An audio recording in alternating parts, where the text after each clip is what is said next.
Во денешниот дневник на ТВМ ќе гледате. Итно е потребна меѓународна мрежа за контролирање на водостоите на природните езера.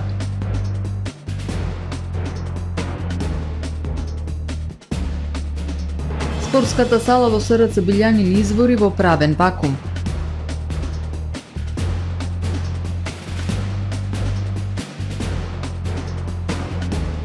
Расте инфлацијата.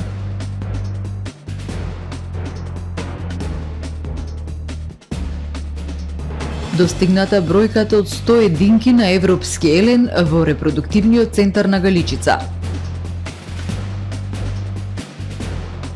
ВМРО-ДПМН ја поднесе до ДИК иницијативата за референдум. Со содржините на дневникот започнуваме по временската прогноза. Останете со нас.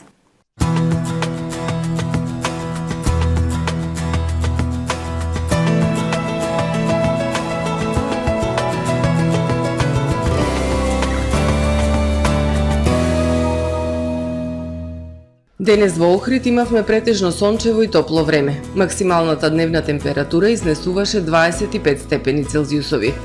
Во текот на ноќта, среда кон четврток, ќе превладува претежно ведро и свежо време.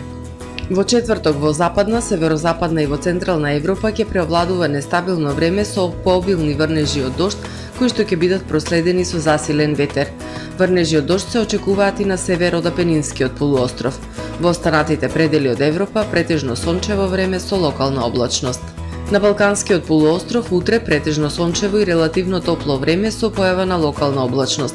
Максималните дневни температури ќе се движат во интервал од 26 до 32 степени. Во Македонија во четврток по свежото утро со температури кои што ќе се движат во интервал од 9 до 18 степени. Во текот на денот ќе превладува претежно сончево и топло време. Ќе дува до умерен, слаб југоисточен и југозападен ветер. Максималните дневни температури ќе достигнат од 22 до 32 степени. УВ индексот ќе има вредност 6. Во Охрид во четврток ќе превладува сончево и топло време. Минималната температура од 15 степени, додека пак дневната ќе достигне до 26 степени. Во петок во Охрид сончево и топло време со максимални 27 степени.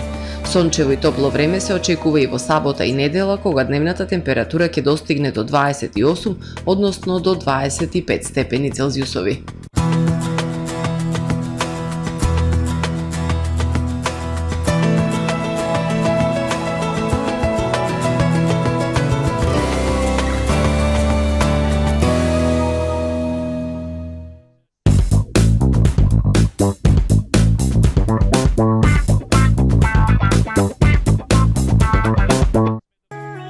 Супер акција во Миса Маркети.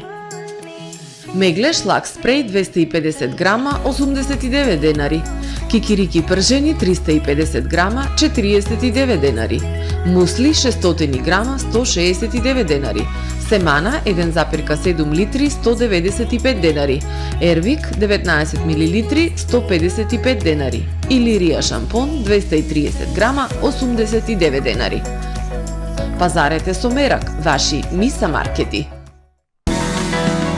Доктор Танжу Шашко, Dent in Aesthetics, вработува доктор стоматолог за работа во општа стоматологија. Работно време од 10 до 17 часот, од понеделник до петок.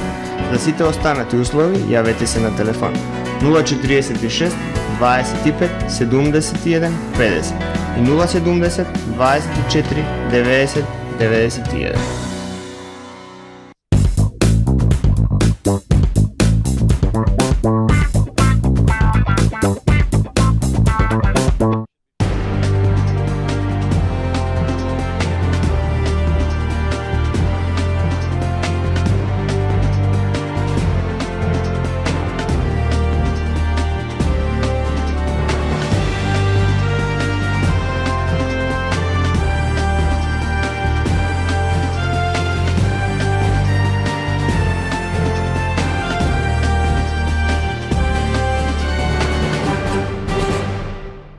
Добар ден. Прво издание на дневникот на ТВМ.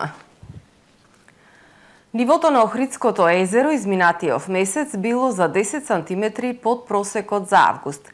Денешната кота изнесува 693,36 метри надморска висина или 26 сантиметри до минималната кота. Со намалувањето на Преспанското езеро се намалува и Охридското. Итно е потребна меѓународна мрежа за контролирање на водостоите и на двете природни езера. Нивото на Охридското езеро од јули до септември годинава намалено за 12 сантиметри.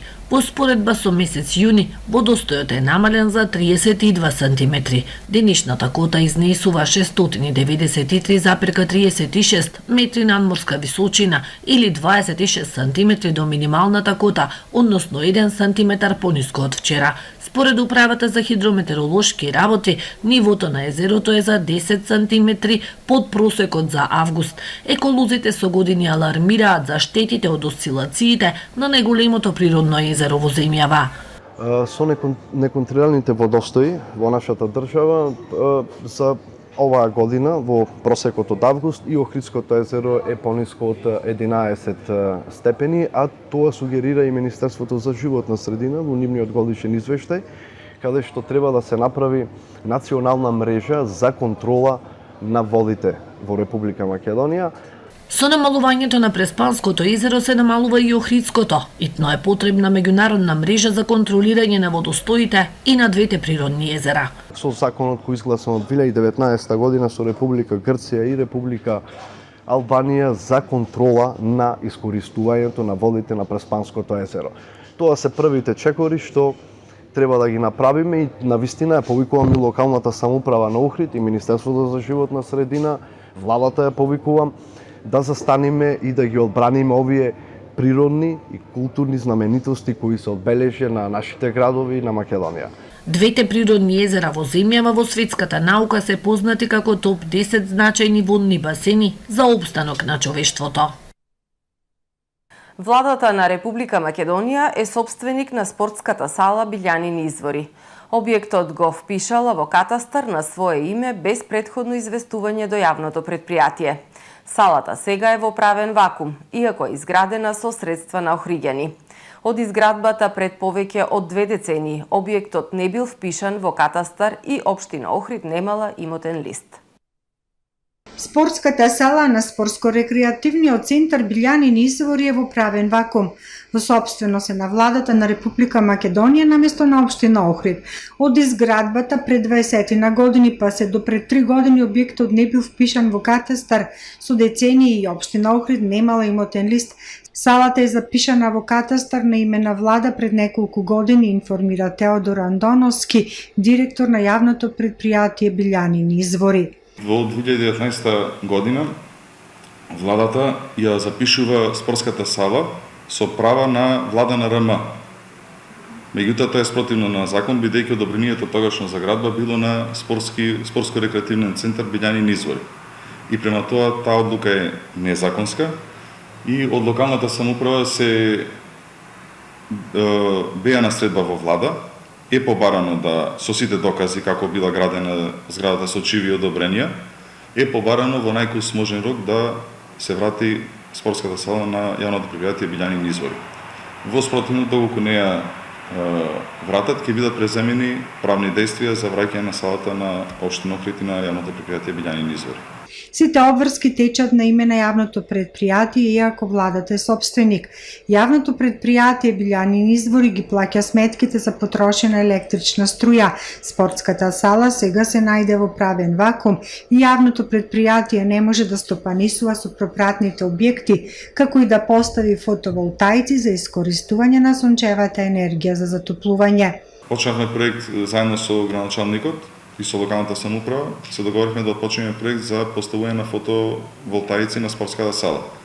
И ние во тој момент откривме дека усвари спортската сала не е на јавно претпријатие Билјанини извори и немаме право да отпочнеме проект бидејќи треба владата на РМ да даде согласност.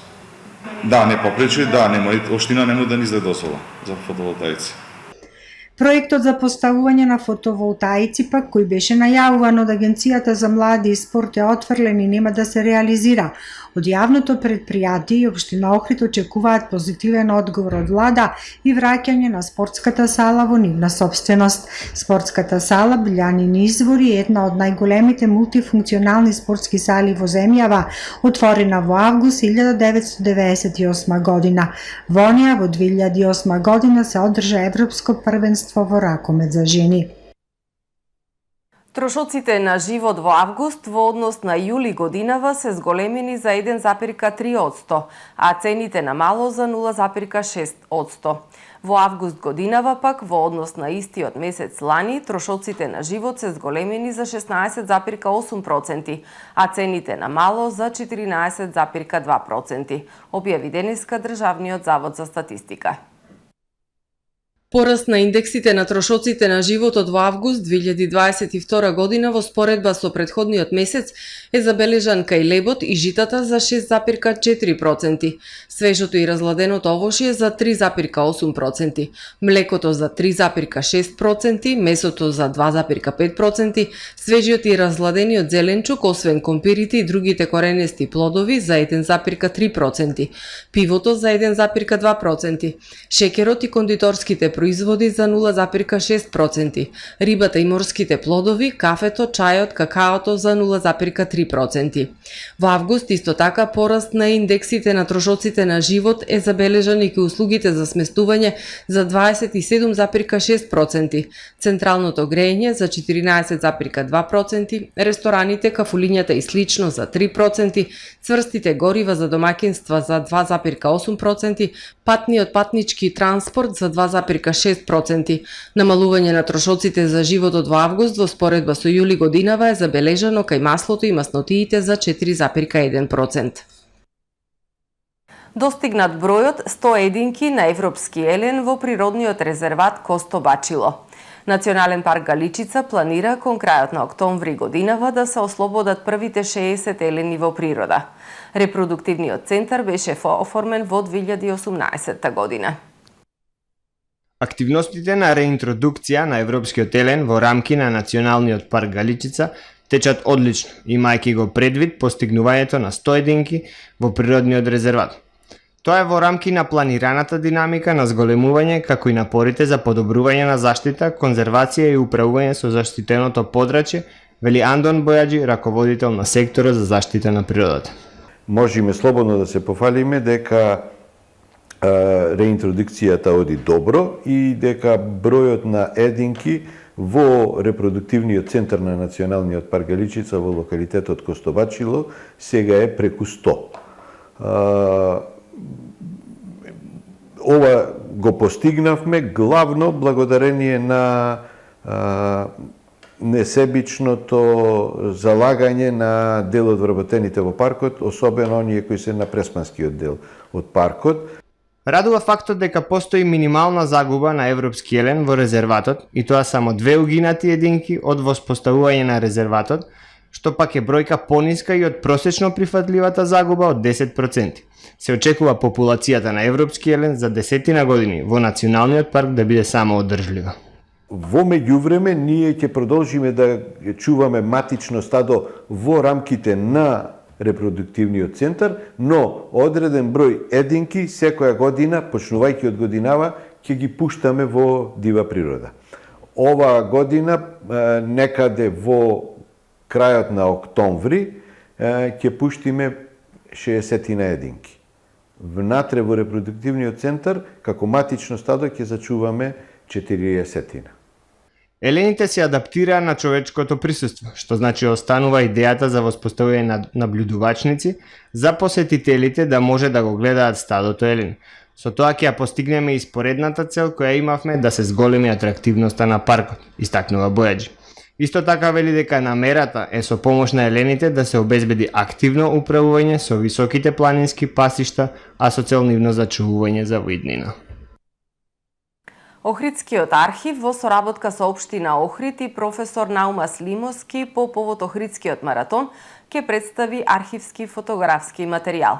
Изложбата на стари фотографии ќе биде поставена утре на плоштадот Табана кај Долнапорта, каде ќе има и презентација на пливачите, како и проекција на документарниот филм Охридски пливачки легенди.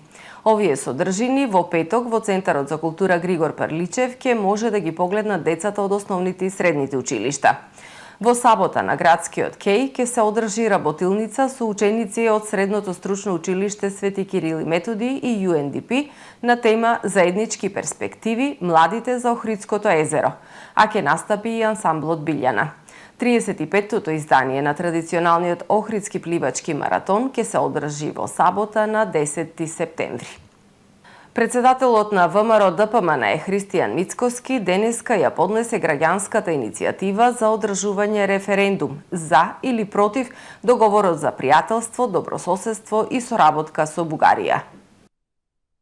На референдумот граѓаните би се изјасниле на прашање кое гласи: дали сте за напуштање на важноста на законот за ратификација на договорот за пријателство, добрососедство и соработка меѓу Република Македонија и Република Бугарија, објавен во службен весник број 12/2018 од 18.1.2018 година.